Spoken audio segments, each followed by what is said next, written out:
In the last few videos, we've been talking about power electronics. And one of the areas of power electronics, which is a rather broad field, it includes things like motor control and the transmission of high power and so on. But one of the areas that has become really important lately, by lately I mean in the last 10 or 15 years, is the area of power converters. And the reason is that mobile devices often are converting power in the form of a battery into another form of DC power at a different voltage or different level of current.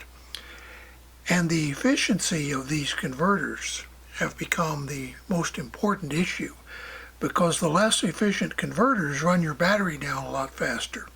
So whether it's a cell phone or any device, even the remote control for your TV set, if you still have one, the battery life has become an issue, and the ability to convert from one form of DC power to another form is of some importance. What you see beneath the drawing are examples of two converters. One is a buck converter and one is a boost converter.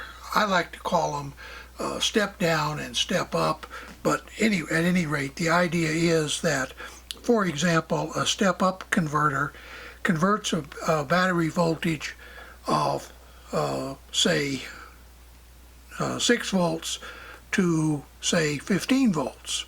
Now, of course, in the process, there is some power lost, and the power that you are consuming on the downside is less than the power you are consuming on the upside. So, whenever you do conversion, you have these losses.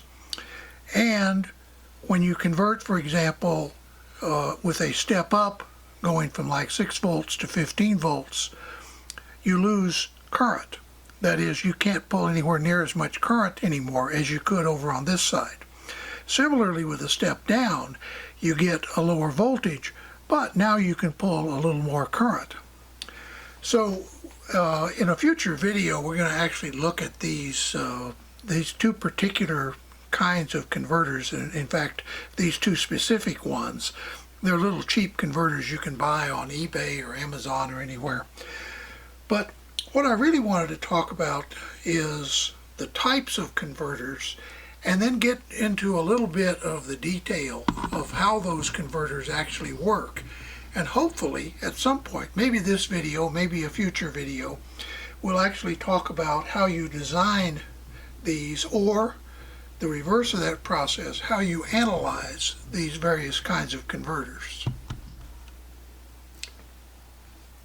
One thing that's important in looking at converters is the duty cycle. That is, when you have a switch device, in this case I'm showing a MOSFET, but this can be a bipolar transistor, or it can be other things like various kinds of thyristors and other things. It doesn't really matter. The idea is this operates more or less like a switch. And the concept of duty cycle is the question of how long does this switch stay on compared to the total time. So, for example, if you switch this switch at 5 times a second, that means that the total time is 1/5 of a second per cycle, or 5 cycles per second, otherwise called 5 hertz. If during that 1/5 of a second the transistor is on for half of the time and off for half of the time, then the duty cycle is 50%, the on time divided by the total time. Also, I'm going to define a term called D prime, which is just the ratio of the off time to the total. So in other words, the D is the on time compared to the total, D prime is the off time compared to the total, just to make the equations we're going to look at just a little simpler. So a buck converter is the first type of converter that we're going to look at, and at some point we're going to look at this kind of converter in some detail. But basically the idea is, if you do not consider the losses, the output voltage compared to the input voltage, that is, this is the input voltage, the output voltage is what winds up the average voltage across this resistor, which you hope is pretty constant. And you put this capacitor there as a storage element to hold charge, so that when the transistor is turned off, the capacitor holds charge, and as we'll see in a second, this inductor also contributes to that. But the ratio of the output voltage to the input voltage is just simply the duty cycle. So in other words, if you have a duty cycle, that is the on time to the total time, of 50%, that means that if you have a 10 volt input, you'll have a 5 volt output, neglecting losses. Now, there's a second thing you can do, which is called a polarity inverted. And I'm going to pull this down just a little bit and zoom out just a little so that you can look at both of these at the same time. Notice what we have done is we have simply exchanged the inductor for the diode. That is, we took the diode and we disconnected it from here and swung it up there, and we disconnected the inductor from there and we swung it down there. And that produces what's called a polarity inverted, which is basically the same as a buck converter, except the output voltage now relative to the input voltage is a negative, and it's the ratio of the duty cycle to the duty cycle prime, or to the off time. Obviously, if these are both 50%, then this is -1. In other words, V out over Vn becomes 1. And once again, that's neglecting losses. But the important thing is that's a negative voltage there. The third type of converter is the boost converter. And notice with the boost converter that it's very similar to the polarity inverted, except now we've turned the diode around and we have moved the inductor where the switch was, and we moved the switch where the inductor was. And the output voltage to input voltage for a boost converter is 1 over D prime, which means that since D prime is always less than 1, that means that the ratio of output to input voltage is always greater than 1. In other words, the input voltage is stepped up to the output in a boost converter. Now let's take a look at a couple of other configurations, and then we'll get into a little bit of detail on a particular converter. Now we are looking at the polarity inverted converter, and what we're going to do is make a small change. Instead of just the inductor there, what we're going to do is we're going to replace that with a transformer. Notice, so what we did is we broke this signal here and we inserted the secondary of a transformer or a coupled inductor where that is. This works exactly the same. In other words, the voltage here is the same as the voltage would have been here. So just as in this converter, we now have an converter that produces the same negative voltage at the output, but it's now isolated from the input. This can be important if this supply, for example, is being fed from the AC line and you want isolation so that there is less shock hazard and there's no conduction path from the load back to the AC line. And we did that by inserting a transformer in place of the inductor. Now, and you may notice, by the way, the dot symbols. The dot symbols just mean that these have the same polarity.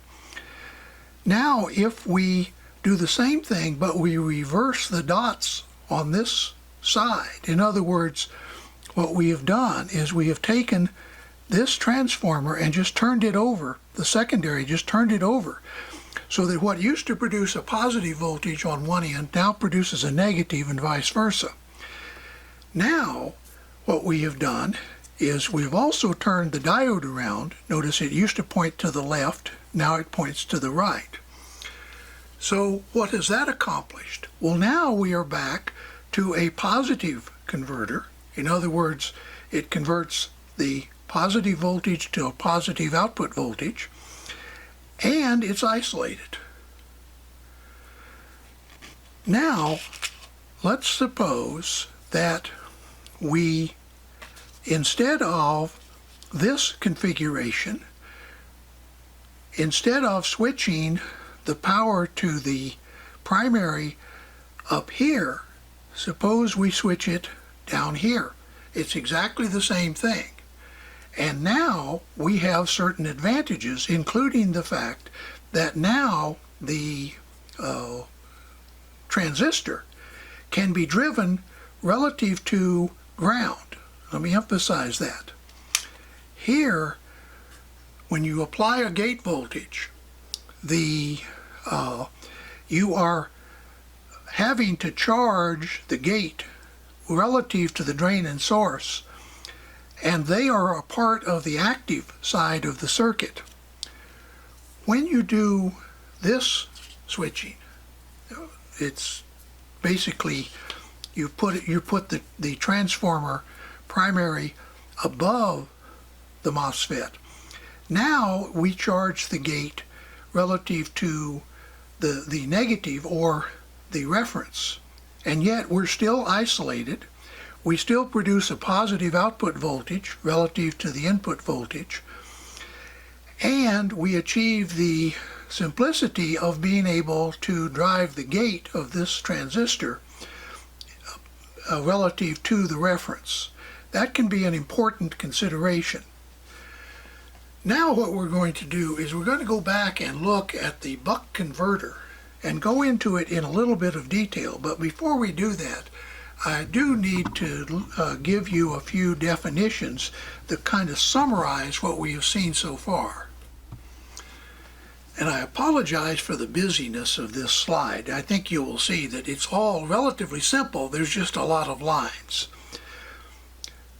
F is the switching frequency. That's how fast we're turning the MOSFET on and off.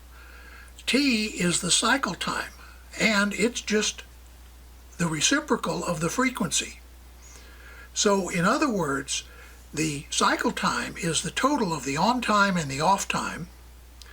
And if, for example, we are cycling 100 times per second, that means we have a frequency of 100 hertz. T on is just the on time, T off is just the off time, and once again the duty cycle is the on time relative to the total time. We're also going to define the load resistance as the resistance of whatever is drawing the power on the downside. L is the inductor in henries, and C is the output capacitor in farads. Finally, Vn is the voltage in, and VO or Vi is voltage in, VO is voltage out. And VO delta is just the output ripple voltage. We'll talk about that in a future video. II is the input current, and that's the average input current. And IO is the average output current. It's just the output voltage divided by the output load. There also is an output ripple current, a diode current, and finally the power in is just the input voltage multiplied by the input current, and the output power is the output voltage multiplied by the output current. And we define the efficiency of these power supplies by the ratio of the output power to the input power. Normally, a good switching converter these days has more than 90% efficiency. So this number will be less than 1, but usually greater than 0.9. So let's come back to the buck converter and do the fun stuff. That's right, time for some math. Don't worry, it's going to be fairly simple mathematics. There's nothing here any more than just a simple equation like Ohm's law. In a buck converter, let's assume that the input voltage is 24 volts and the output voltage is 6 volts, and the output current needs to be 2 amps.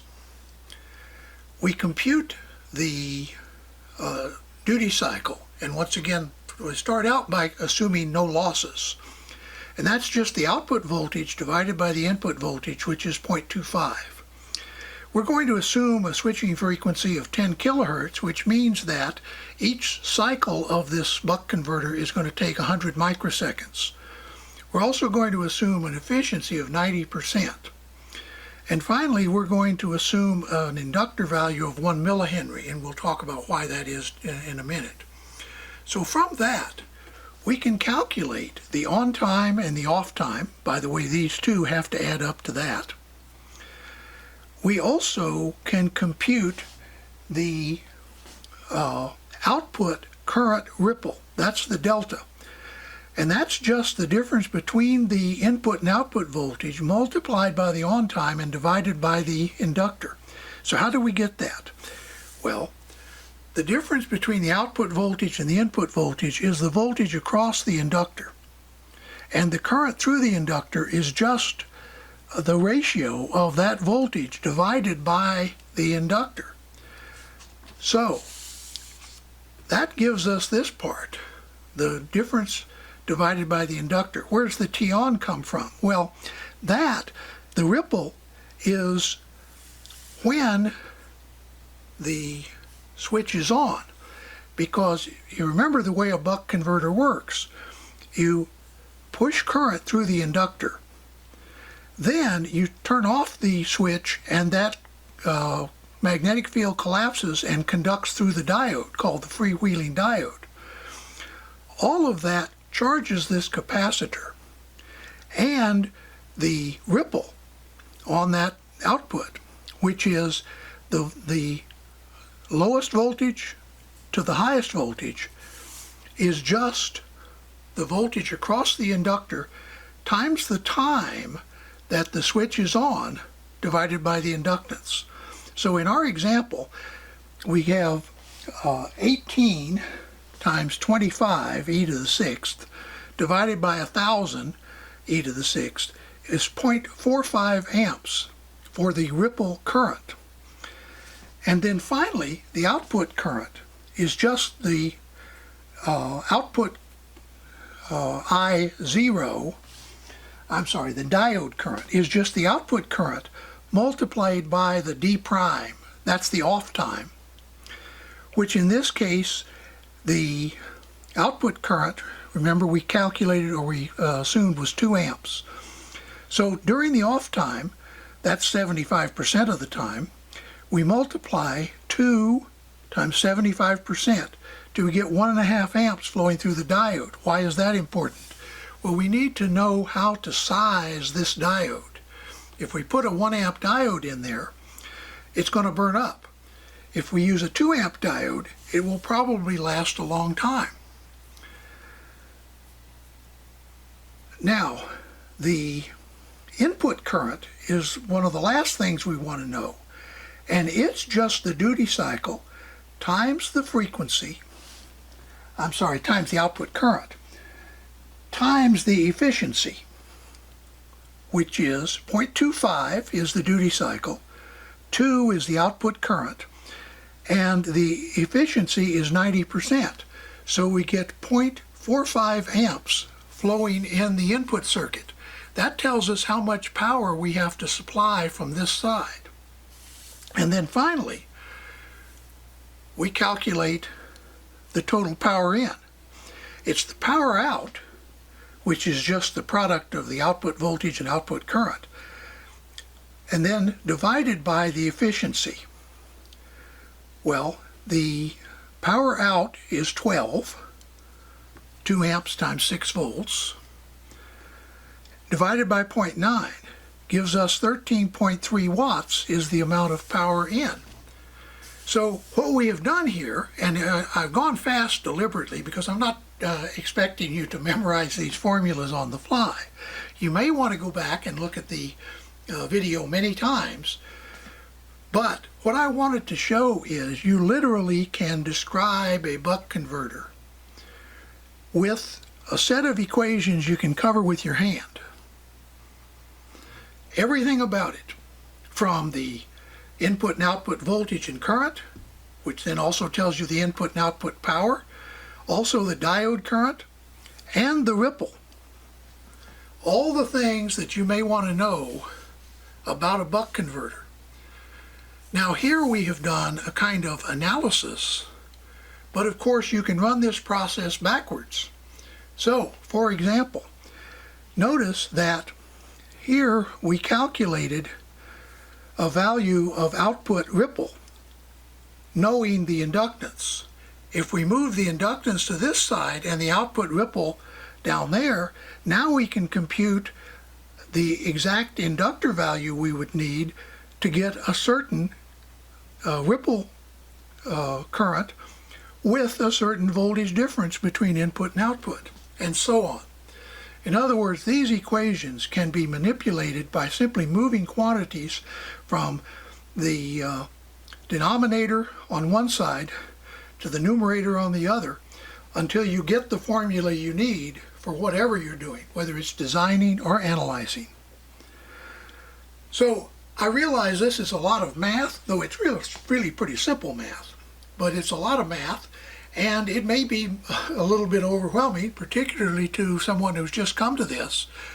But one reason I show this is engineering is all about making reasonable approximations and then calculating what's the important circuit elements that you can manipulate in order to achieve a particular result, whether it's a particular transfer of power, a particular value of output ripple, a particular value of output voltage or output current, etc.